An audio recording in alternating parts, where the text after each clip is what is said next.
दोस्तों नमस्कार। ये है मार्गदर्शन फॉर सिविल सर्विसेज। मैं अनुराग चौधरी। दोस्तों आज की वीडियो में प्रस्तुत है जीआईसी प्रवक्ता परीक्षा यानी गवर्नमेंट इंटर कॉलेज प्रवक्ता परीक्षा के सामान्य अध्ययन के अंतर्गत भारतीय इतिहास का प्रैक्टिस सेट, जो आपके आगामी परीक्षाओं के लिए बहुत ही उपयोगी तथा महत्वपूर्ण है। दोस्तों ये अभ्यास सेट जीआईसी प्रवक्ता परीक्षा के प्रारंभिक परीक्षा के साथ साथ गवर्नमेंट डिग्री कॉलेज, उच्चतर शिक्षा असिस्टेंट प्रोफेसर, एलटी ग्रेड के साथ यूपीपीसीएस प्रारंभिक परीक्षा, आरओ एआरओ यानी समीक्षा अधिकारी, सहायक समीक्षा अधिकारी आदि परीक्षाओं के सामान्य अध्ययन खंड के लिए बहुत ही उपयोगी है। तो आइए शुरू करते हैं यूपीपीएससी जीआईसी प्रवक्ता परीक्षा सामान्य अध्ययन के अंतर्गत भारतीय इतिहास का प्रैक्टिस सेट संख्या 1। दोस्तों आज का जो प्रैक्टिस सेट हम सॉल्व करने जा रहे हैं, इसका पहला प्रश्न देखिए, सिंधु घाटी सभ्यता से संबंधित है। प्रश्न है दोस्तों, सिंधु सभ्यता स्थल मोहनजोदड़ो का खोजकर्ता किसे माना जाता है? ऑप्शन है आपके राखाल दास बनर्जी, दयाराम साहनी, जॉन मार्शल या फिर चार्ल्स मैसन। तो सही उत्तर है ऑप्शन ए, राखाल दास बनर्जी। दोस्तों सिंधु सभ्यता स्थल मोहनजोदड़ो का खोजकर्ता राखाल दास बनर्जी को माना जाता है। और राखाल दास बनर्जी ने मोहनजोदड़ो की खोज किस वर्ष 1922 में की थी।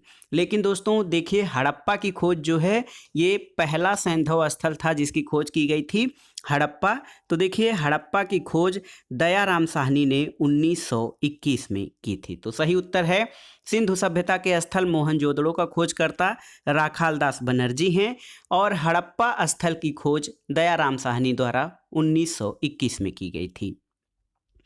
अगला प्रश्न है, सिंधु घाटी के लोगों की एक महत्वपूर्ण रचना निम्नलिखित में से किसकी मूर्ति है? तो सही उत्तर है देखिए ऑप्शन बी, नृत्य करती हुई बालिका। देखिए सिंधु घाटी के लोगों की महत्वपूर्ण रचना नृत्य करते हुई बालिका या नर्तकी की मूर्ति है, जो कांसे से निर्मित है और ये मूर्ति मोहनजोदड़ो से प्राप्त हुई है। तो याद कर लीजिए, कांसे की एक नर्तकी का जो चित्र है या मूर्ति, ये मोहनजोदड़ो से प्राप्त हुआ है। अगला प्रश्न है दोस्तों, सोर्तगुई जिसको कि सिंधु घाटी सभ्यता स्थल, ये किस देश में स्थित है? सोर्तगुई। तो याद कर लीजिए, सोर्तगुई दोस्तों ये आपके अफगानिस्तान से संबंधित पूरा स्थल है, ये वर्तमान में अफगानिस्तान में है। तो देखिए सोर्तगुई और मुंडीगाक ये सिंधु घाटी से संबंधित पूरा स्थल हैं जो वर्तमान में अफगानिस्तान में स्थित हैं। वर्तमान में 3 देशों में हड़प्पा सभ्यता का विस्तार है, भारत, पाकिस्तान और अफगानिस्तान। तो देखिए सोर्तगुई और मुंडीगाक ये वर्तमान में अफगानिस्तान में स्थित हैं। अगला प्रश्न है दोस्तों, सिंधु घाटी सभ्यता अनार्य सभ्यता थी, क्यों? आपको बताना है। यह एक शहरी सभ्यता थी, इसकी लिपि चित्रात्मक थी, इसकी अर्थव्यवस्था का आधार कृषि था या इसका विस्तार नर्मदा नदी घाटी तक था। तो सही उत्तर है दोस्तों, सिंधु घाटी सभ्यता अनार्य सभ्यता थी क्योंकि ये एक शहरी सभ्यता थी। ऑप्शन ए आपका सही उत्तर है। अनार्यों का संबंध शहरी सभ्यता से था जबकि आर्यों का संबंध ग्रामीण सभ्यता से रहा है, इसलिए सिंधु सभ्यता का शहरी सभ्यता होना इस सभ्यता के अनार्य सभ्यता होने का सर्वाधिक ग्राह्य प्रमाण है। अगला प्रश्न है दोस्तों, हड़प्पा सभ्यता में गढ़ जो है ये किसके लिए जाना जाता था? आपको बताना है। तो सही उत्तर है, गढ़ जो है ऐसे स्थलों को कहा जाता था या गढ़ ऐसे स्थान को कहा जाता था जहां पर उच्चतर वर्ग के लोग बसते थे, यानी उच्चतर वर्ग के लोग निवास करते थे, उनको गढ़ कहा जाता था। और हड़प्पा सभ्यता के नगर सामान्यतः 2 हिस्सों यानी दुर्ग यानी गढ़ और नगर में विभाजित थे। नगर में सामान्य जनता और गढ़ में जो है वो विशेष या उच्चतर वर्ग के लोग निवास करते थे। अगला प्रश्न है, हड़प्पा सभ्यता के एक हिस्से लोथल की खोज किसके द्वारा की गई थी? तो सही उत्तर है, लोथल की खोज SR राव के द्वारा की गई थी। दोस्तों अहमदाबाद जिले में सरागवाला ग्राम से 80 किलोमीटर दक्षिण में भोगवा नदी के तट पर लोथल की खोज SR राव ने 1954 में की थी और लोथल जो है हड़प्पा का बंदरगाह नगर था।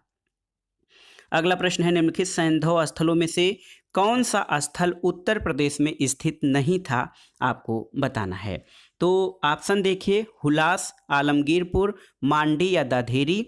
तो सही उत्तर है ऑप्शन डी दधेरी। दोस्तों ये उत्तर प्रदेश में नहीं है, जबकि हुलास, आलमगीरपुर और मांडी ये उत्तर प्रदेश में स्थित हैं। देखिए दधेरी जो है परवर्ती हड़प्पी स्थल था जो पंजाब के लुधियाना में स्थित है। तो ये दधेरी पंजाब में, पीबी इसको नोट कर दे रहा हूँ। इसके अलावा देखिए हुलास जो है, हुलास सहारनपुर जिले में, आलमगीरपुर आप जानते हैं मेरठ जिले में, और मांडी उत्तर प्रदेश के मुजफ्फरनगर जिले में स्थित है। अगला प्रश्न है दोस्तों, आर्य सभ्यता में मनुष्य के जीवन की आयु के आरोही क्रमानुसार निम्नलिखित चरणों में से कौन सा विकल्प सही है? तो सही उत्तर हो जाएगा ब्रह्मचर्य, गृहस्थ, वानप्रस्थ और संन्यास।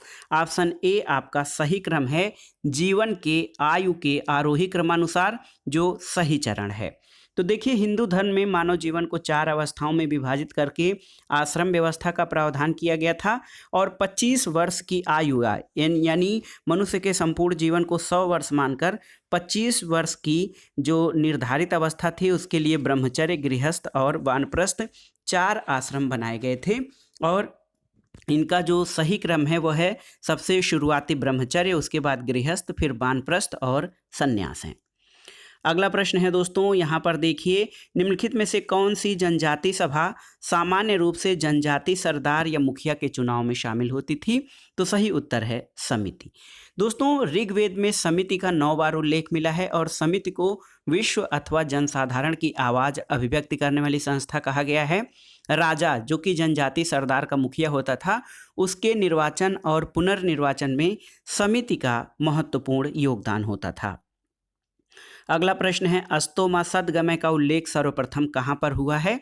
तो उत्तर है दोस्तों ऋग्वेद। देखिए ऋग्वेद संहिता जिसमें 10 मंडल और 1028 सूक्त हैं, इसी में सबसे पहले अस्तोमा सद्गमय का उल्लेख हुआ है।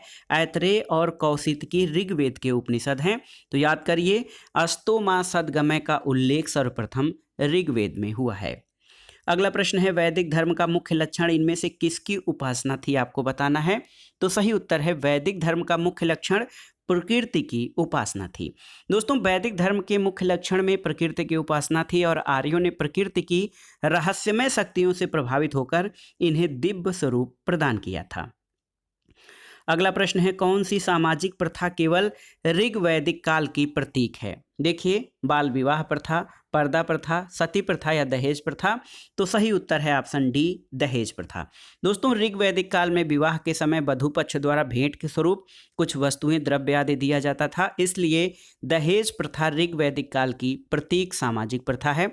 और कन्या के विदाई के समय दिया गया उपहार और द्रव्य वहतु कहा जाता था। तो देखिए वहतु जो है ये ऋग्वैदिक काल से चला आ रहा है, जो कि कन्या की विदाई के समय वर पक्ष को दिया गया उपहार और द्रव्य होता था, इसको वहतु कहा जाता था दोस्तों। अगला प्रश्न है, निम्नलिखित में से उपनिषद किसकी व्याख्या करता है? तो सही उत्तर है उपनिषद आर्यों के दर्शन और सिद्धांतों की व्याख्या करता है। उपनिषदों को दोस्तों वेदांत भी कहा जाता है, और उपनिषद मुख्यतः ज्ञान मार्गी रचनाएं हैं, ये आर्यों के दर्शन और सिद्धांतों की व्याख्या करते हैं। अगला प्रश्न देखते हैं, सबसे प्राचीन उपनिषद किसे माना जाता है? ऑप्शन देखिए छांदोग्य उपनिषद, बृहदारण्यक उपनिषद, कठोपनिषद या श्वेतांबर उपनिषद। तो सही उत्तर है ऑप्शन ए छांदोग्य उपनिषद।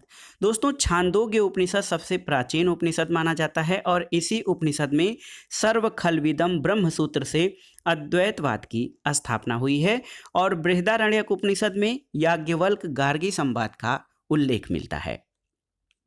अगला प्रश्न है, शतपथ ब्राह्मण और तैत्तिरीय ब्राह्मण के किस ब्राह्मण के मूल पाठ हैं? तो उत्तर है यजुर्वेद। दोस्तों शतपथ ब्राह्मण और तैत्तिरीय ब्राह्मण यजुर्वेद के ब्राह्मण मूल पाठ हैं। शुक्ल यजुर्वेद के रचयिता वाजसनेय याज्ञवल्क्य माने जाते हैं। तो सही उत्तर है शतपथ ब्राह्मण और तैत्तिरीय ब्राह्मण यजुर्वेद के ब्राह्मण मूल पाठ माने जाते हैं। अब आइए देखते हैं बौद्ध धर्म और जैन धर्म से संबंधित महत्वपूर्ण प्रश्नों को। देखिए बौद्ध धर्म ने समाज के 2 वर्गों को अपने साथ जोड़कर एक महत्वपूर्ण प्रभाव छोड़ा था। ये वर्ग कौन से थे? तो दोस्तों बौद्ध धर्म में समाज के जिन वर्गों को अपने साथ जोड़ा था उसमें स्त्रियां और शूद्र थे और इसके साथ उसने महत्वपूर्ण प्रभाव छोड़ा। बौद्ध धर्म ने स्त्रियों और शूद्रों के लिए अपने द्वार खोलकर समाज पर गहरा प्रभाव जमाया। ब्राह्मण धर्म ने स्त्रियों और शूद्रों को एक ही दर्जे में रखा और उनके लिए न यज्ञोपवीत संस्कार का विधान किया, न वेदाध्ययन का, और बौद्ध धर्म ग्रहण करने पर उन्हें इस अधिकारहीनता से मुक्ति मिल गई थी। अगला प्रश्न है, बौद्ध धर्म में बुल का संबंध बुद्ध के जीवन के किस घटना से है, आपको बताना है। यहाँ पर देखिए, जन्म, महाभिनिष्क्रमण, प्रबोध या महापरिनिर्वाण। तो सही उत्तर है ऑप्शन ए, जन्म। देखिए, कमल और साढ़, बुल जो है ये इंग्लिश शब्द है, आप जानते हैं BULL, बुल जो है वो साढ़ है। तो कमल और साढ़, इनका संबंध बुद्ध के जन्म से है, घोड़ा गृह त्याग से, पीपल बोधि वृक्ष ज्ञान से, और पद चिन्ह निर्वाण से, और स्तूप का संबंध किससे है? तो स्तूप का संबंध दोस्तों मृत्यु से है। तो कुल मिलाकर बौद्ध धर्म में कमल और साढ़ ये जन्म से संबंधित हैं। अगला प्रश्न है दोस्तों, बुद्ध शब्द का तात्पर्य क्या होता है?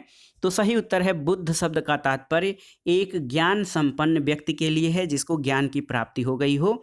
दोस्तों, गौतम बुद्ध को ज्ञान प्राप्त होने के बाद बुद्ध कहा गया और इनको बोध गया बिहार में ज्ञान की प्राप्ति हुई थी। अगला प्रश्न है, गौतम बुद्ध द्वारा भिक्षुणी संघ की स्थापना कहाँ की गई थी? ऑप्शन है आपके सारनाथ, कपिलवस्तु, वैशाली या गया। तो उत्तर है वैशाली में। दोस्तों, गौतम बुद्ध द्वारा वैशाली में आम्रवाटिका में भिक्षुणी संघ की स्थापना की गई थी और इस संघ में प्रवेश पाने वाली प्रथम महिला बुद्ध की सौतेली माता प्रजापति गौतमी थी और अपने प्रसिद्ध शिष्य आनंद के आग्रह पर महात्मा बुद्ध ने इसकी अनुमति प्रदान की थी। कालांतर में वैशाली की नगर वधू आम्रपाली भी उनकी शिष्या बनी थी। अगला प्रश्न है, निम्नलिखित में से कौन सा बुद्ध द्वारा दिए गए 8 पक्षीय पथ में मौजूद नहीं था? सम्यक प्रयास, सम्यक लक्ष्य, सम्यक वाक या सम्यक आजीविका। तो सही उत्तर है सम्यक लक्ष्य। दोस्तों, सम्यक लक्ष्य जो है ये बुद्ध द्वारा दिए गए 8 पक्षीय या अष्टांगिक मार्ग में शामिल नहीं है। बुद्ध के अष्टांगिक मार्ग में क्या क्या चीज़ें शामिल हैं इसमें देखिए, सम्यक दृष्टि, सम्यक संकल्प, सम्यक वाक, सम्यक कर्म, सम्यक आजीव, सम्यक व्यायाम, सम्यक स्मृति और सम्यक समाधि। तो सम्यक लक्ष्य इसमें शामिल नहीं है। अगला प्रश्न है दोस्तों, महावीर स्वामी को कितने वर्ष की अवस्था में ज्ञान की प्राप्ति हुई थी, आपको बताना है। तो सही उत्तर है 42 ईयर्स यानी 42 साल की अवस्था में। महावीर स्वामी को 42 वर्ष की अवस्था में ऋजुपालिका नदी के तट पर साल वृक्ष के नीचे ज्ञान की प्राप्ति हुई थी और गौतम बुद्ध को 35 वर्ष की अवस्था में निरंजना नदी के तट पर ज्ञान की प्राप्ति हुई थी। तो महावीर स्वामी ने 42 वर्ष की अवस्था में ज्ञान प्राप्त किया और इसके बाद उनको कैवल्य या ज्ञान की प्राप्ति हुई और उसके बाद वो जिन कहलाए थे। अगला प्रश्न है दोस्तों, ज्ञान की सापेक्षता का सिद्धांत किससे संबंधित है, आपको बताना है। तो सही उत्तर है, ज्ञान की सापेक्षता का सिद्धांत जैन धर्म से संबंधित है और जैन धर्म के दार्शनिक सिद्धांत को स्यादवाद या ज्ञान की सापेक्षता का सिद्धांत भी कहा जाता है। दोस्तों, जैन धर्म में कुल कितने 24 तीर्थंकर हुए हैं, जिसमें प्रथम तीर्थंकर ऋषभदेव और अंतिम तीर्थंकर महावीर स्वामी थे। अगला प्रश्न है, मनुष्य जीवन का सर्वोत्तम ध्येय है कैवल्य जिसका अर्थ क्या होता है? तो उत्तर है, मनुष्य जीवन का सर्वोत्तम ध्येय कैवल्य होता है जिसका अर्थ होता है इच्छाओं पर विजय प्राप्त करना। जैन धर्म में मनुष्य जीवन का चरम लक्ष्य कैवल्य की प्राप्ति है और इच्छाओं पर विजय प्राप्त करने को कैवल्य कहा गया है, क्योंकि इच्छाओं पर विजय प्राप्ति के बिना कैवल्य संभव नहीं है। अब आइए देखते हैं मौर्य वंश यानी सम्राट अशोक से संबंधित प्रश्नों को। अशोक की सर्वाधिक प्रचलित उपाधि क्या थी? देखिए, बुद्ध शाक्य, अशोक वर्धन, प्रियदर्शी या देवनाम प्रिय। तो सही उत्तर है दोस्तों, अशोक की सर्वाधिक प्रचलित उपाधि प्रियदर्शी थी। भाब्रू शिलालेख में अशोक को प्रियदर्शी कहा गया है, जबकि मास्की गुर्जरा और नेतुर अभिलेख में अशोक कहा गया है। तो सही उत्तर है ऑप्शन सी। इसका नाम कहीं कहीं अशोक वर्धन और देवनामप्रिय भी आता है, लेकिन इसकी सर्वाधिक प्रचलित उपाधि प्रियदर्शी है। अगला प्रश्न है, निम्नलिखित मगध के राजवंशों को कालानुक्रम अनुसार सजाइए। तो सही उत्तर है, देखिए, सबसे पहले हर्यक वंश आया था यानी 4। देखिए, हर्यक वंश के बाद कौन सा वंश आता है? आता है शिशुनाग वंश, 2 हो जाएगा। इसके बाद आपका आएगा दोस्तों नंदवंश यानी 1 हो जाएगा। फिर उसके बाद अंतिम में मौर्य वंश यानी 3। तो 4 2 1 3 देखिए कौन सा ऑप्शन आपका सही है। सही उत्तर है ऑप्शन सी। मगध के राजवंशों में सबसे पहले हर्यक वंश, फिर शिशुनाग वंश, उसके बाद आपका नंद वंश और फिर मौर्य वंश का शासन आता है। अगला प्रश्न है प्राचीन भारत का वह प्रसिद्ध शासक कौन था जिसने अपने जीवन के अंतिम दिनों में जैन धर्म अपना लिया था। तो ये शासक था दोस्तों चंद्रगुप्त। चंद्रगुप्त मौर्य ने अपने जीवन के अंतिम दिनों में जैन धर्म अपना लिया था और चंद्रगुप्त ने जैन साधु भद्रबाहु से जैन धर्म की शिक्षा लेकर श्रवण बेलागोला यानी कर्नाटक स्थित चंद्रगिरी पहाड़ी पर 298 ईसा पूर्व में उपवास या संलेखना द्वारा अपना शरीर त्याग किया था। अगला प्रश्न है अशोक के अधीन मौर्य राजतंत्र का सबसे सही वर्णन निम्नलिखित में से कौन सा होगा। तो सही उत्तर है अशोक के अधीन मौर्य राजतंत्र का सबसे सही वर्णन होगा प्रबुद्ध स्वेच्छाचारी शासन। दोस्तों अशोक के अधीन राजतंत्र जो है प्रबुद्ध स्वेच्छाचारी शासन पर आधारित था। अगला प्रश्न देखते हैं कलिंग युद्ध के बाद निम्न में से किसने महाराज अशोक के हृदय रूपांतरण को दर्ज किया था, यानी किस विचारक ने जो है कलिंग युद्ध के बाद निम्नलिखित में से किसने महाराज अशोक के हृदय रूपांतरण को दर्ज किया। तो ये था दोस्तों राक एडिक्ट 13वां, यानी 13वां शिलालेख जिसको राक एडिक्ट 13 कहा जाता है। 13वां शिलालेख ये कलिंग युद्ध के संदर्भ में इसमें स्पष्ट साक्ष्य मिलते हैं और ये घटना अशोक के अभिषेक के 8वें वर्ष हुई थी, यानी 261 ईसा पूर्व में हुई थी। और इस शिलालेख में उसने कलिंग युद्ध से हुई पीड़ा पर दुख और पश्चाताप व्यक्त किया और युद्ध के त्याग की घोषणा की थी। अगला प्रश्न है पंचमार्क सिक्का कहाँ चलता था, आपको बताना है।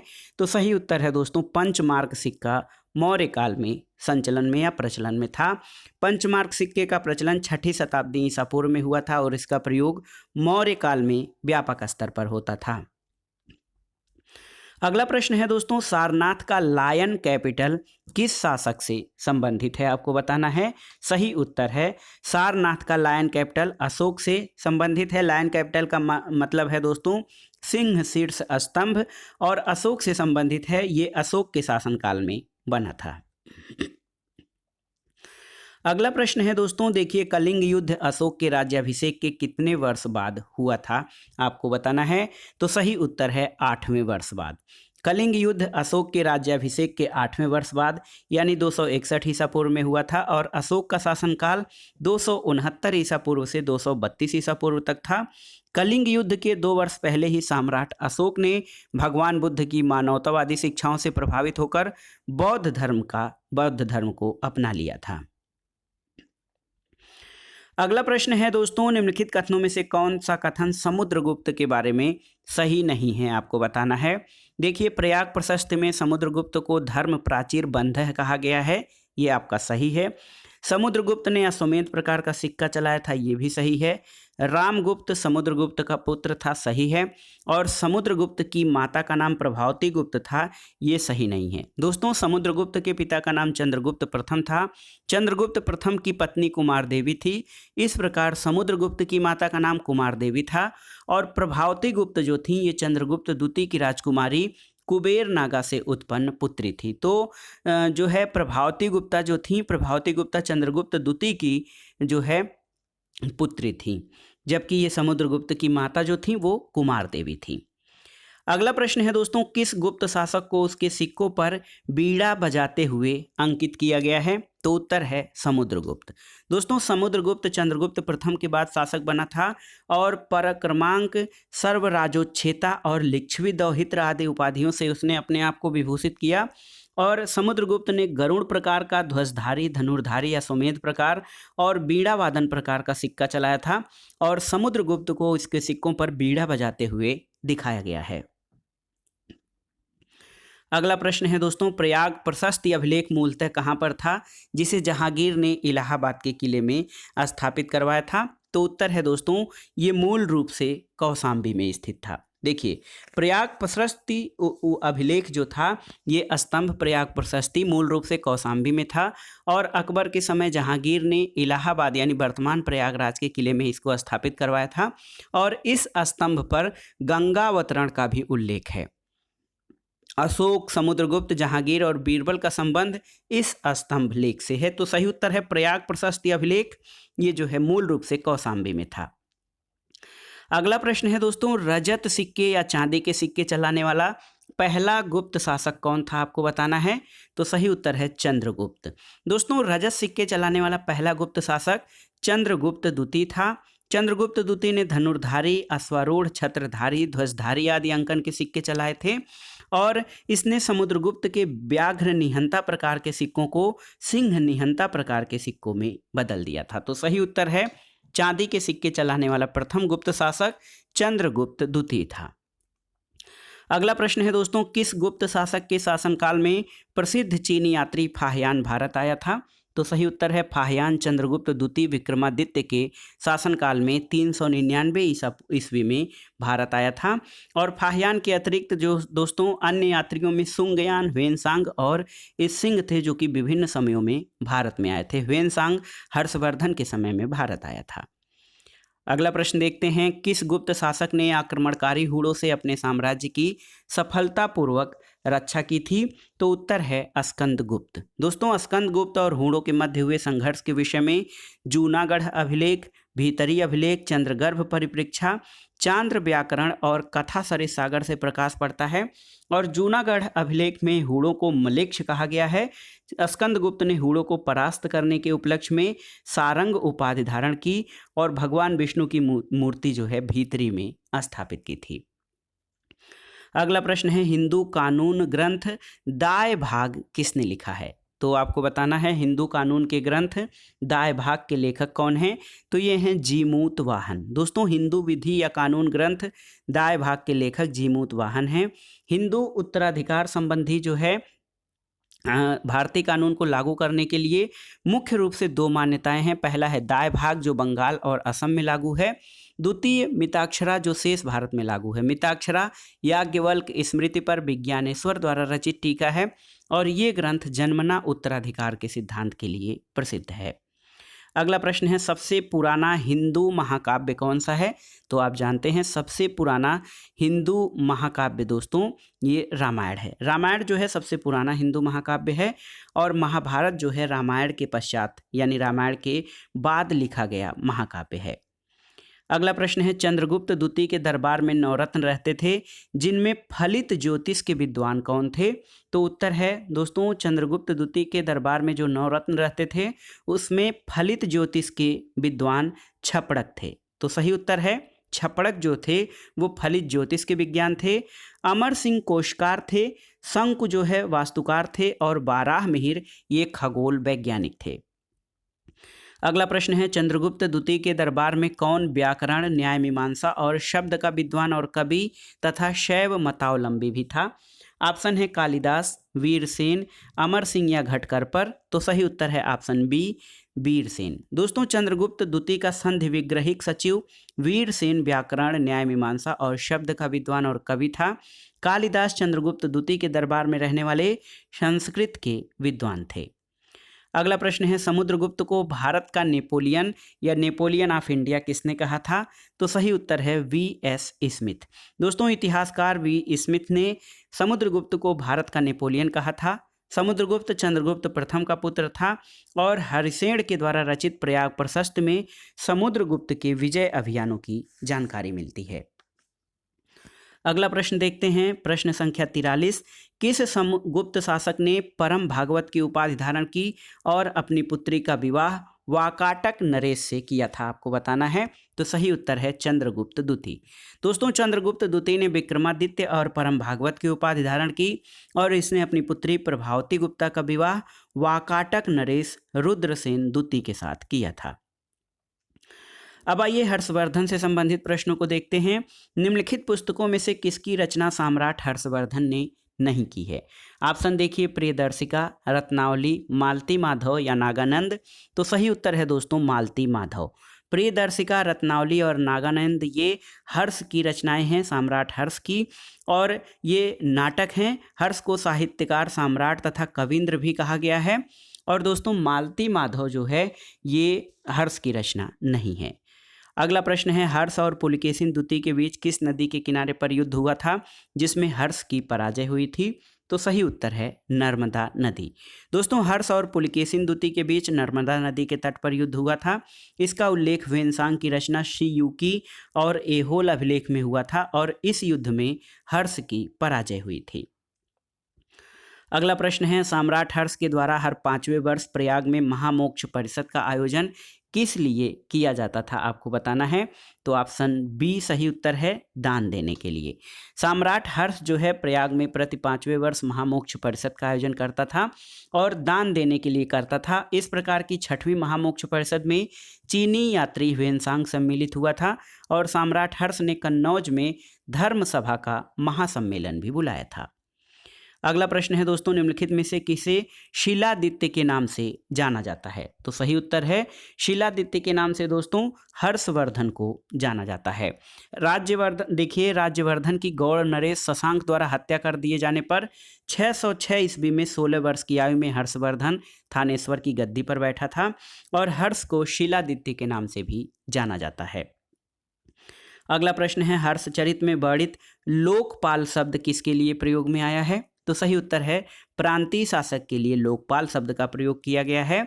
और हर्षचरित के अनुसार प्रधान सचिव के लिए भंडी, प्रधान सेनापति के लिए सिंहनाद और गज सेना या हाथियों के सेना प्रमुख के लिए स्कंदगुप्त शब्द का प्रयोग किया गया है हर्षवर्धन के शासनकाल में। अगला प्रश्न है किसकी प्रारंभिक राजधानी भीनमाल थी और बाद में कन्नौज राजधानी बनाई गई थी? तो सही उत्तर है गुर्जर प्रतिहार वंश की। दोस्तों गुर्जर प्रतिहार वंश का संस्थापक नागभट्ट प्रथम था। इसका वास्तविक नाम वत्सराज था और इस वंश की प्रारंभिक राजधानी भीनमाल थी लेकिन बाद में कन्नौज को गुर्जर प्रतिहार वंश की राजधानी बनाई गई। इस वंश के प्रमुख शासकों में मिहिरभोज, महेंद्रपाल और महीपाल थे। अगला प्रश्न है दोस्तों निम्नलिखित में से किसकी उपाधि जो है वो आदि बाराह थी? आपको बताना है।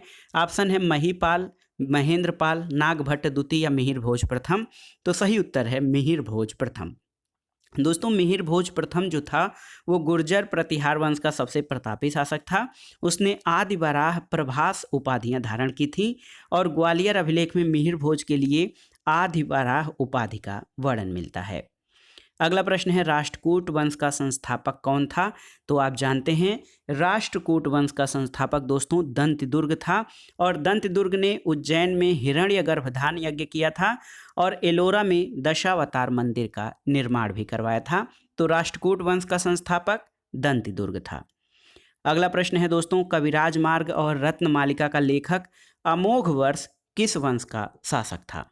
ऑप्शन है आपके पाल वंश, गुर्जर प्रतिहार वंश, सेन वंश या फिर राष्ट्रकूट वंश। तो सही उत्तर है ऑप्शन डी कविराज मार्ग और रत्नमालिका का लेखक अमोघ वर्ष जो है ये राष्ट्रकूट वंश का शासक था। अगला प्रश्न है दोस्तों यहाँ पर देखिए किस वंश के शासक परम सौगत की उपाधि धारण करते थे? तो सही उत्तर है दोस्तों पाल वंश। देखिए पाल वंश के जो शासक थे वो परम सौगत की उपाधि धारण करते थे और पाल वंश का संस्थापक गोपाल था। गोपाल ने ओदंतपुरी विहार की स्थापना करवाई थी। अगला प्रश्न है दोस्तों विक्रमशिला विश्वविद्यालय का संस्थापक कौन था? आपको बताना है। तो देखिए महीपाल, गोपाल, धर्मपाल या देवपाल। तो आप जानते हैं सही उत्तर है धर्मपाल। पाल वंश के शासक धर्मपाल ने विक्रमशिला विश्वविद्यालय और सोमपुरा बिहार की स्थापना करवाई थी। इसने विक्रमशील, परमेश्वर और परम सौगात की उपाधि धारण की थी। दोस्तों धर्मपाल को उत्तरापथ का स्वामीन भी कहा जाता है। अगला प्रश्न है गुर्जर प्रतिहार वंश का संस्थापक कौन था? आपको बताना है। तो सही उत्तर है दोस्तों गुर्जर प्रतिहार वंश का संस्थापक नागभट्ट प्रथम था। मालवा के शासक नागभट्ट प्रथम को गुर्जर प्रतिहार वंश का संस्थापक माना जाता है और राष्ट्रकूट शासक गोविंद तृतीय ने इसको पराजित किया था। मिहिर भोज प्रतिहार वंश का सबसे प्रतापी शासक था और यशपाल इस वंश का अंतिम शासक था। अगला प्रश्न है दोस्तों चंदावर का युद्ध 1194 मोहम्मद गोरी और किस वंश के शासक के बीच हुआ था? आपको बताना है। ऑप्शन है आपके गुर्जर प्रतिहार, चहमान, गढ़वाल या परमार। तो सही उत्तर है गढ़वाल वंश। चंदावर का युद्ध जो है मोहम्मद गोरी और गढ़वाल वंश के शासक जयचंद के बीच 1194 में हुआ था। इस युद्ध में जयचंद की मृत्यु हो गई। गढ़वाल वंश का संस्थापक चंद्रदेव था दोस्तों। अगला प्रश्न है, एलोरा में गुफाएं और शैलकृत मंदिर हैं, किस धर्म से संबंधित आपको बताना है। तो दोस्तों, एलोरा गुफाओं का निर्माण जो है ये राष्ट्रकूट वंश के शासकों द्वारा करवाया गया था, और ये जो गुफाएं और शैलकृत मंदिर हैं ये हिंदू, बौद्ध और जैन तीनों धर्मों से संबंधित हैं। तो एलोरा में अवस्थित गुफाएं और शैलकृत मंदिर हिंदू, बौद्ध और जैन धर्मों से संबंधित हैं। और गुफाओं, एलोरा के अधिकांश गुफाओं और शैलकृत मंदिरों का निर्माण राष्ट्रकूट शासकों द्वारा करवाया गया था। एलोरा में कुल 34 गुफाएं हैं, याद रखिएगा। अगला प्रश्न है दोस्तों, सल्तनत काल, मुगल काल और मराठा से। अब आइए देखते हैं, यहाँ पर बताना है किसका मिलान सही किया गया है। तो यहाँ पर देखिए, सुल्तान महमूद सोमनाथ को लूटना, ये आपका सही है। सुल्तान महमूद गजनवी द्वारा सोमनाथ की लूट 1025 में की गई थी। और अन्य जो विकल्प हैं देखिए, मोहम्मद गोरी सिंध पर विजय, ये सही नहीं है। अलाउद्दीन खिलजी बंगाल में विद्रोह, ये भी सही नहीं है। और मोहम्मद बिन तुगलक चंगेज खां का आक्रमण, ये आपका सही नहीं है। अभिष्ट विकल्प जो है ऑप्शन सी सही है। ये जो है दोस्तों, सुल्तान महमूद गजनवी द्वारा सोमनाथ की लूट की गई थी 1025 ईस्वी में।